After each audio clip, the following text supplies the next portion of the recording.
Yesterday, everything was doom and gloom with the New York Mets, but that is the beauty of baseball. Another day can change everything. And by sweeping the Pirates, winning another series, the Mets have gotten themselves right back on track with sole possession lead of first place in the National League East. On the show today, I'll talk about the great doubleheader. I'll also touch on some injury notes with Max Scherzer going on the IL. A ton to discuss on this edition of Locked On Mets. Locked On Mets, your daily New York Mets podcast. Part of the Locked On Podcast Network, your team every day.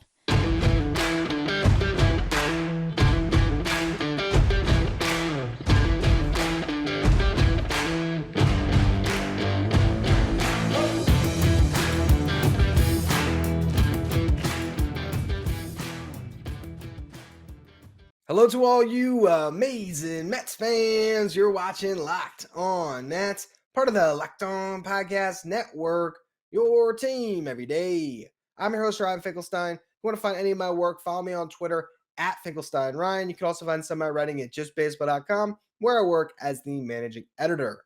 Today's episode is brought to you by Vroom. With Vroom, you can buy a car entirely online and have it delivered straight to you, so you never have to go to a dealership again. So next time you need to buy a car, just grab your phone, go to vroom.com, and check out thousands of great cars. So the New York Mets needed Wednesday. They needed to go out. They needed to beat this Pirates team. And Chris Bassitt really did answer the call in game one. This guy's been so good lately. You look at what he's done since August. I talked about this on yesterday's show. In August, he pitched to a 1.62 ERA. Last time out against the Dodgers, he beat them 6 innings, allowed just 2 earned runs. Now today he goes 7 innings, allows just 1, 5 hits allowed, just 1 walk. The Mets had to get that type of performance from Bassitt as a stopper, and then the lineup needed something. And the answer today was to put Pete Alonso in the 2-hole. They flipped things around. They put Jeff McNeil in the cleanup spot where Pete has been all year. But I think what Buck was trying to do is just change things up for Pete. Get him in at bat in the first inning no matter what. Try to not make him think too much. Just do something to jolt them. And it worked because in that first inning, Brandon Nimmo gets on with the hit. Pete Alonso doubles him over to third. Lindor gets out. Jeff McNeil sack fly. Mets are on the board. And the way they played offensively to get a 1-0 lead in the first inning with Bassitt on the hill, I think that was huge for them. Really big for the confidence. And then you get over to the fourth inning, and that's where the Mets really did pull away a little bit. And Tyler Naquin was the hero, if you really want to talk about in this game. Daniel Vogelback gets a hit, Mark Canha hit by a pitch, and it is Naquin playing in place of the injured Starling Marte, who we're going to talk about in the final segment here, who hits a 3-run homer. Eduardo Escobar then shows up after that. Next batter, back-to-back homer. So now sitting there, 5-0 lead. Bassitt gave up that run in the bottom of the sixth, but regardless, it didn't matter. The Mets are able to cruise to a victory here. And coming out of the bullpen, we have to shout him out. Seth Lugo, 2 scoreless innings. Lugo, with his performance, lowered his season ERA under 3. It's at 2.96 now. So that's really a good revelation for the Mets. I'm thinking more and more about this bullpen, and while it is still something to be concerned about, don't you think that their problems are suddenly solved. But to have Seth Lugo pitching the way he has lately, with Adam Ottavino, who's been great all year, with Edwin Diaz, who's been the best relief pitcher in baseball all year, they now have 3 guys you trust. And that's really the basis of what you want heading into the playoffs. The last time the Mets had a bunch of playoff success, 2015, how deep was that bullpen really? Because I remember the big change after the deadline that let that team take off is they got Tyler Clippard and they got Addison Reed to pair with Jeurys Familia, who at the time wasn't maybe quite as dominant as Edwin Diaz, but certainly that type of a lockdown closer. Having 3 guys was really the answer. I like the Mets 3 guys now in that bullpen, and I love what they're getting out of their starters. So maybe they have enough. We'll see, but they need Seth Lugo. Seth Lugo is just becoming more and more important. To see him really close down that game, 2 innings. You don't have to go to Ottavino. You don't have to go to Diaz. You didn't need him because Jacob deGrom was great in the nightcap and the Mets offense exploded, but you didn't know that during that game. So to avoid using them to close out that win, that was big for the Mets. The confidence boost of breaking that losing streak and getting back on track carried over into the game at night there. And the Mets were just able to steamroll the Pirates. and cruise to a victory, which was much needed because the Braves won again. So had the Mets lost either of these games, they are in second place for the first time since April. That is not the case. They have regained sole possession of first, and I think really did erase a lot of some of that doubt among Mets fans. And I'm looking right at myself in the camera here. First time all year I was pessimistic on yesterday's show, maybe a little bit on Monday as well, because you can't lose a series to the Nationals and you can't show up as flat as they did against the Pirates after losing a series to the Nationals. But one thing I said on that show yesterday, all year the Mets have been able to answer when they go through any adversity. They've answered. This was important for them. And I want to talk about that second game and also, what this means a little bit more in just a minute. But before we get to that, summer's winding down. The nights are getting longer, but the breeze isn't the only thing that's getting stiff. That's right. This episode is sponsored by Blue Chew. Guys, we all know that confidence can take you far in life. That's especially true in the bedroom, especially when it's time to step up to the plate. That's where Blue Chew comes in. Blue Chew is a unique online service that delivers the same active ingredients as Viagra and Cialis, but in chewable tablets at a fraction of the cost. You can take them anytime, day or night, so you can plan ahead or be ready whenever an opportunity arises. The process is simple. Sign up at BlueChew.com, consult with one of their licensed medical professionals, and once you're approved, you'll receive your prescription within days. The best part, it's all done online. So no visits to the doctor's office, no awkward conversations, no waiting in line at the pharmacy. Blue Chew's tablets are made in the USA and are prepared and shipped direct to your door in a discreet package. With Blue Chew, men everywhere are excited to see the postman because when your package has arrived, your package has arrived. So if you could benefit from extra confidence when it's time to perform, chew it and do it. And we've got a special deal for our listeners. Try Blue Chew for free when you use our promo code Locked On at checkout. Just pay the $5 shipping. Again, that's BlueChew.com, promo code Locked On to receive your first month for free. Visit BlueChew.com for more details and important safety information. And we thank Blue Chew for sponsoring the podcast. Game 2, Mets Pirates. Go to the top of the second inning. The Pirates handed one to the Mets, and the Mets gladly accepted it. Now, they took advantage. They had 17 hits in this game, and the offense came alive. But in that second inning, wow, Johan Oviedo, not good, to say the least. Walks 4 in that inning, walked in a run, allowed a run on a wild pitch. Just awful. They had to pull him, got him with the hook, and then they go to the bullpen. First guy out, Eric Stout, Francisco Lindor doubles and drives in 2 more. 4-run second inning. Jacob deGrom on the hill. That's all you needed, really. 4th inning, the Mets got some more. James McCann, who actually has been swinging a little bit of a better bat, led off the inning with a base hit. Brandon Nimmo lined out. Pete Alonso got a hit. Francisco Lindor doubled in a run. Then you had Jeff McNeil, single in 2. 7-0 Mets, deGrom on the hill, game over. And that's simple. And Jacob deGrom, the funny thing is, and the Mets did tack on 2 more runs in the 7th, I should mention. Tyler Naquin, RBI double. Eduardo Escobar, RBI hit. He has been great lately. Daniel Vogelback got a base hit to drive in a run in the 8th inning as well. But you look at Jacob deGrom in this one, didn't have his best stuff, right? 8 strikeouts. Didn't have his best stuff. Only allowed 3 hits. Didn't have his best stuff. Walked just 1 batter. Didn't have his best stuff. Goes through 7 scoreless innings on 91 pitches. That is the marvel that is Jacob deGrom. Lowered his season ERA to 1.66. Adam Ottavino got a little bit of work with a scoreless inning before they went to Claudio to close it out. But just a nice, easy victory. Edwin Diaz did not pitch in this series, if I'm not mistaken. So he has had a lot of rest as there hasn't been an opportunity for him. I like not forcing him into the game. I thought they might, which I would have been fine with a day off on Thursday. But, keep him on ice for when the series or when the games really matter and you get him into a tight spot. But that game was just a joy. It was a joy to see the Mets beat up on a team they're supposed to beat up on. 17 hits. You look up and down the lineup. Pete Alonso, a couple of multi-hit games, has to have him feeling good. 2 for 4. You got Lindor, multi-hit game, 2 for 4, 3 RBIs. Jeff McNeil got 3 hits, 3 for 5 with 2 RBIs. You have Vogelback, got the RBI hit, but 1 for 6. Not necessarily the best game out of him. Mark Canha, though, multi-hit game, 2 for 4, scored 2 runs. Tyler Naquin, 2 for 4 with an RBI and a run scored. And then Eduardo Escobar, 4 for 5 in this game. Escobar suddenly red hot. Who saw this coming? I think I actually did. I tweeted out that Eduardo Escobar was going to have a big September. I'm giving myself credit for a take that I'm not entirely sure I put out in the ether. I'll tell you, Jordan Grossman can back me up on this. And it's not just because he does social media for us, but you see him on Fridays for our farm reports.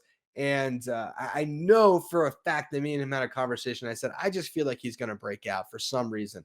Now we're seeing with everyday playing time, Eduardo Escobar is starting to find his swing, not only a swing from the right side, which he's had all year, or at least to a certain extent, but now the swing from the left side starting to come around. In September, Eduardo Escobar is hitting 455 with 3 home runs, 500 on base percentage, 864 slugging percentage, just 3 strikeouts and 22 at bats. Looking a lot better at the dish. And, obviously, I'm still a big proponent of Luis Guillorme. He should be back maybe next week. You might get back into a timeshare at third base, which I'm okay with. But it's really good to see him contribute. And honestly, if Eduardo Escobar just has one great month this year, and I'm looking through the numbers right now, August, dreadful. July had 6 home runs, 462 slugging, not the worst, but 245 on base, not a good month. June, I mean, not a good month, 3 home runs, 378 slugging. I mean, the whole year he has struggled. His best month was probably in April when he had 253 with a 378 on base and a 427 slugging percentage. That was about as good as it got. If the Mets get one great month, though, in September, every penny of the contract is worth it. I don't know about the long-term viability of Eduardo Escobar as the New York Mets starting third baseman. Honestly, I don't think that is really the answer moving forward with Brett Beatty in the pipeline and, having Luis Guillorme still in tow and knowing that you have Mark Vientos as another ancillary option going into next season. I don't know how much playing time Eduardo Escobar continues to get from the Mets throughout the remainder of this contract. If he gives you one good month that wins the division, though, $20+ million well spent, I think it might be. That is how critical these games are. And look, it's bad pitching. All right. This month, who has he faced that he's gotten hot on? It's the Nationals and the Pirates. But you need guys that can beat up on bad pitching. And if he can do that for this team and help them win a division, Eduardo Escobar is fine in my book. So I look at the net result of the day, and you're half game up. Okay. They're not out of the woods by any stretch of the imagination, but they've gotten back to doing what I talked about on yesterday's show. Just win each series. I don't care about the sweeps. I don't care about looking at the schedule. You see the Marlins, the Pirates, and the Cubs, or I think it's the Marlins, Cubs, and Pirates, regardless, the next 9 games or so, and fans want to say, hey, that should be 9-0. Don't get carried away too much with that. Don't feel that pressure. If the Braves win every single day, they deserve the division. And honestly, look at their record, guys. I hate to say it, but this Braves team has been playing like the best team in baseball for a large stretch right now. After that dreadful start, they have been really good. It's a good ball club that's getting better. Mike Soroka, Ozzie Albies, they're coming back. It's a good team. I think the Mets are right there. I don't think the Braves are better than the Mets. I think these are 2 teams that are as close as 2 baseball teams can be in the same division. That's really the way I feel. And the Mets have won the head-to-head so far this year, and I think they can go out and win a series in Atlanta, and they can clinch this division, and they can go into the playoffs with some confidence, having the bye, and they could have a deeper run the Rays this year. But these are 2 great baseball teams. What the Mets have to do is not let up. I don't want to see the Mets lose this division. And to me, them losing the division is not them just going out and winning every series, and the Braves are sweeping series so they get the edge. To me, them losing the division would be losing to teams like the Nationals and playing as flat as they did in the first game of this series. And that's why I was so hard on the Mets this week, because it didn't look like the team that they've been all year. And I don't know, wow, got ahead of myself there. Sometimes, thoughts run away from you. But like I was saying, let me calm it down, bring it back down. If the New York Mets win every series, if they go out and they beat the teams they're supposed to, I got no problems with this Mets ball club. I just don't. Go out, beat the Marlins this weekend, beat the Cubs, beat the Pirates, beat these bad baseball teams. And if they do that, I believe they're going to go into Atlanta, bare minimum, have a chance to go out and, if not clinch the division, put themselves in a spot where they can control their destiny, where they can leave that series with a lead in the National League East and then finish it off against a terrible Nationals team to close out their season. I still believe that to be the case, uh, but they got to go out and prove it. And I think the good thing is, even with some of the injuries they've now sustained, they got enough to beat these bad teams, and we just saw it. To have Chris Bassitt, to have Jacob deGrom, you should not be losing any games down the stretch here when those two guys are on the hill against these awful teams. You just shouldn't. And they didn't. And you got to tip your cap and applaud them for it, because they put themselves right back where they've been all year, first place in the National League East, in sole possession of first place. And both these teams are off on Thursday, which I think is really good. The Braves and the Mets. So the whole team can just take 24 hours to collectively catch their breath, refocus, and lock in for that series in Miami, which we will talk about on tomorrow's show. But a couple of injuries to discuss. Max Scherzer hits the IL. Starling Marte day today. I'm going to go through those in just a minute. But first, quick word from our sponsors. So Max Scherzer hit the IL on Wednesday, retroactive though to September 4th, which means he is eligible to return on September 19th. He'll miss a couple of turns in the rotation, ultimately, is the net result here. But I like the Mets being cautious here. Could you have sat on it and maybe you get an extra start out of Scherzer by not putting him on the IL? Yeah, but the Mets rotation's fine without him currently. They're not fine without him in the playoffs. But when you're facing the Pirates, the Cubs, the Marlins, the Athletics, you can get by with the rotation of Jacob deGrom, Chris Bassitt, Taijuan Walker, Carlos Carrasco, and David Peterson.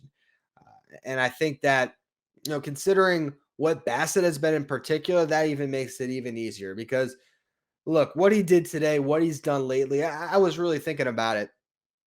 You look at the Mets rotation this year, now that Scherzer has hit the IL again, his availability has prevented him from really being the most valuable starter of the Mets, even though based on F4 he has been. And he's put up Cy Young caliber numbers. I actually wrote an article just today for justbaseball.com talking about Scherzer. You can find that on Twitter or at justbaseball. And you can see what I wrote about it, where I gave you the case for Cy Young, which I talked about on Tuesday's show this week. And also I just talked about, the most recent injury and how you're not talking about missing like 9 starts for Scherzer on the season, which has just prohibited him a little bit from really being valued and kind of understood for his impact. But availability is still the best ability. So as much as I can look at the numbers and extrapolate them and say, hey, he could be a Cy Young this year if he didn't get hurt, he did get hurt. And when it talks about, or when you look at who's been the most valuable starter in this rotation, Taijuan Walker been a little bit up and down. Carlos Carrasco been a little bit up and down and has hit the IL. Bassitt has been there month in, month out. He had a couple of months where he wasn't great. You look at May with the 4.63 ERA, but that was really 2 starts that color that month. You look at the month of June, not the best for him, a 4.70 ERA. And again, a couple of starts, one against the Padres where he gave up 7, a couple starts where he gave up 3 runs, but he's always given the Mets length, and he is taking the ball every 5th day. And he actually just set a career high for innings pitched this year with 161 and a third, topping the mark he had last year, 4 innings fewer in an entire season. So to see Chris Bassitt and what he's done for them, to see Jacob deGrom pitching to a 1.66 ERA, you're fine without Scherzer. Play it safe, because to me, Scherzer way more valuable in October than now. The last thing you want is to be forcing him in there just to win a division. I would rather see the Mets lose this division, but have Scherzer healthy, than win this division and Scherzer is 80% going into October. So I think that was the right call. Starling Marte, I'm not sure if it is the right call to hold him off the IL. Right now, he underwent a CT scan on his right middle finger. That revealed a partial non-displaced fracture. The Mets say he's considered day-to-day, but let's think about this for a second here when it comes to Marte. This is a guy that has dealt with some lower leg injuries this year. Not that they have, kept him off the field, but we've just seen him labor at times and pick and choose his spots to run. I think 10 days off could be a blessing in disguise for Starling Marte to be fresh for the playoffs. You have Tyler Naquin. I think it could be good for him also to get some regular playing time. I think the Mets can win with Tyler Naquin in right field, with Nimmo in center and Canna in left. I don't know who you'd call up from AAA. If you'd get Vientos to grab another bat, and maybe you see a little bit more of Darren Ruff in the outfield and left field, or God forbid, even Mark Vientos in left field, which I wouldn't go to that experiment. But let's just say against left-handed starters, they start Darren Ruff in left field and Vientos at DH. That's a little attractive to me. So I can see the Mets maybe going that route if they wanted to. Or, you can get a Polka up, a Don Smith up, just get another bat, just get another player up. You have a 28-man roster right now.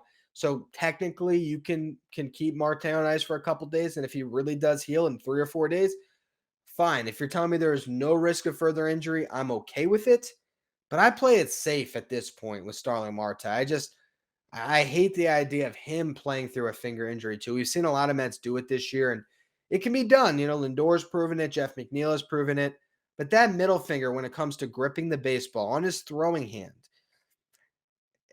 I just don't know how much I want to see the Mets play with fire on that injury. So we'll see what they decide to do. Right now, it's day to day, which is still good. It just tells you the injury is not that severe.